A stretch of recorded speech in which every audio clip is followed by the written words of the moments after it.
ಸವಾಲ್. ಏನ್ ಹೇಳ್ತಾರೆ ಹೇಳು, ನಿನ್ನ ಸಂಪತ್ತಿಗೆ ನನ್ನ ಸವಾಲ್. ಇವರಪ್ಪ ಅಂತ ಅಣ್ಣ ಅವರು ನಮಗೆಲ್ಲರಿಗೂ ಏನೇನು ಕೆಲಸವ್ರು ಹೇಳು.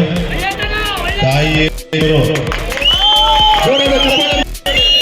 ಯಾವತ್ತು ನಾವು ಅಣ್ಣ ತಮ್ಮಂದಿರು ಅಕ್ಕ ತಂಗಿಯನ್ನು ಚೆನ್ನಾಗಿ ಇಟ್ಕೋಬೇಕು. ಯಾವತ್ತು ತಂದೆ ತಾಯಿಗೆ ದ್ರೋಹ ಮಾಡಬಾರ್ದು. ಏನೇಳು, ತಾಯಿಗೆ ತಕ್ಕ ಮಗನಾಗಿ ಬೆಳಿಬೇಕು. ಇದೆಲ್ಲ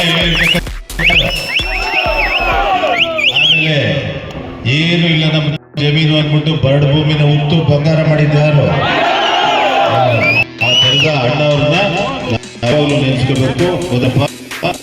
ಒಂದೇ ನಮ್ಮನ್ನ ಕೆಟ್ಟ ದಾರಿ ಕರ್ಬೇಕು. ನಾವೆಲ್ಲ ಅವ್ರ ಸಿನಿಮಾ ಬೆಳೆದಿರೋದು ಯಾವ್ದು,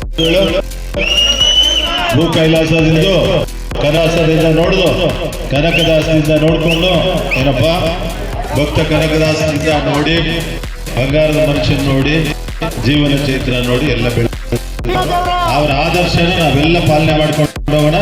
ಮನುಷ್ಯರು ಮನುಷ್ಯರಾಗಿ ಬದುಕಬೇಕೆ ಹೊರತು ಜಾತಿಯಿಂದ, ಭಾಷೆ, ಧರ್ಮದಿಂದ ಭೇದ ಭಾವ ಮಾಡಬೇಕು. ಇದೇ ಅಣ್ಣ ಅವರ ಆದರ್ಶ. ಅದು ನಾವೆಲ್ಲ ಮಾಡೋಣ.